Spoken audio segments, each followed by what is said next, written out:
Praise the lord. ప్రభు అయిన యేసుక్రీస్తు వారు ఈరోజు మనకు అందిస్తున్నటువంటి వాగ్దానం కీర్తనల గ్రంథం 103వ అధ్యాయం 2వ వచనం. నా ప్రాణమా, ఆయన చేసిన ఉపకారములలో దేనిని మరువకుము. దావీదు కీర్తన. నా ప్రాణమా, యెహోవాను స్తుతించుము. నా సర్వ అంగములారా ఆయన పవిత్ర నామాన్ని స్తుతించండి. నా ప్రాణమా, యెహోవాను స్తుతించుము. ఆయన నిజంగా దయగలవాడని మరచిపోకము. మనం చేసిన పాపాలన్నిటినీ దేవుడు క్షమిస్తున్నాడు. మన రోగాలన్నిటినీ ఆయన బాగు చేస్తున్నాడు. దేవుడు మన ప్రాణాన్ని సమాధి నుండి రక్షిస్తున్నాడు. ఆయన ప్రేమ, జాలి మనకు ఇస్తున్నాడు. దేవుడు మనకు విస్తారమైన మంచి వస్తువులను ఇస్తున్నాడు. ఆయన మనలను పక్షిరాజు పిల్లవలె మరలా పడుచువారినిగా చేస్తున్నాడు. యెహోవా న్యాయం కలవాడు. ఇతర మనుషుల ద్వారా గాయపరచబడి దోచుకొనబడిన ప్రజలకు దేవుడు న్యాయం జరిగిస్తాడు.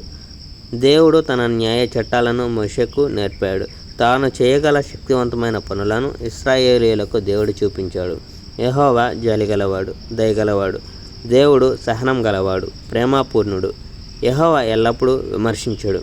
యెహోవా ఎల్లప్పుడూ మన మీద కోపంతో ఉండడు. మనం దేవునికి విరోధంగా పాపం చేశాము, కానీ మనకు రావాల్సిన శిక్షను దేవుడు మనకి ఇవ్వలేదు.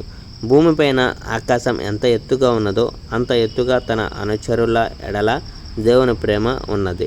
పడమట నుండి తూర్పు దూరంగా ఉన్నట్టు దేవుడు మన నుండి మన పాపాలను అంత దూరం తీసివేశాడు. తండ్రి తన పిల్లల ఎడల దయగా ఉంటాడు. అదేవిధంగా యెహోవా తన అనుచరుల పట్ల కూడా దయగా ఉంటాడు. మనల గురించి దేవునికి అంతా తెలుసు. మనం మట్టిలో నుండి చేయబడ్డామని దేవునికి తెలుసు. మన జీవితాలు కొద్ది కాలమని దేవునికి తెలుసు. మన జీవితాలు గడ్డి లాంటివని ఆయనకు తెలుసు. మనం ఒక చిన్న అడవి పువ్వు లాంటి వాళ్ళం అని దేవునికి తెలుసు. ఆ పువ్వు త్వరగా పెరుగుతుంది, ఆ తరువాత వేడిగాలి వీస్తుంది, పువ్వు వాడిపోతుంది. త్వరలోనే ఆ పువ్వు ఎక్కడ ఎగురుతుందో నువ్వు చూడలేకపోతావు.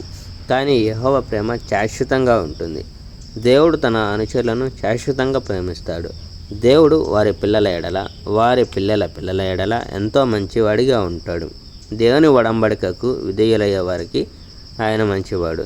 దేవుని ఆదేశాలకు విధేయులయ్యే వారికి ఆయన మంచివాడు. దేవుని సింహాసనం పరలోకంలో ఉంది మరియు ఆయన సమస్తాన్ని పరిపాలిస్తున్నాడు. దేవదూతలారా యెహోవాను స్తుతించండి. దేవదూతలారా ఆదేశాలకు విధేయులయ్యే శక్తిగల సైనికులు, మీరు దేవుని మాట విని ఆయన ఆదేశాలకు విధేయులవ్వండి. యెహోవా సర్వ సైన్యములారా ఆయనను స్తుతించండి. మీరు ఆయన సేవకులు. దేవుడు కోరే వాటిని మీరు చేస్తారు. అన్ని చోట్ల అన్నిటినీ యెహోవా చేస్తాడు. అన్ని చోట్ల సమస్తాన్ని దేవుడు పాలిస్తాడు. అవన్నీ యెహోవాను స్తుతించాలి. నా ప్రాణమా, యెహోవాను స్తుతించుము. Praise the lord. May God bless our India.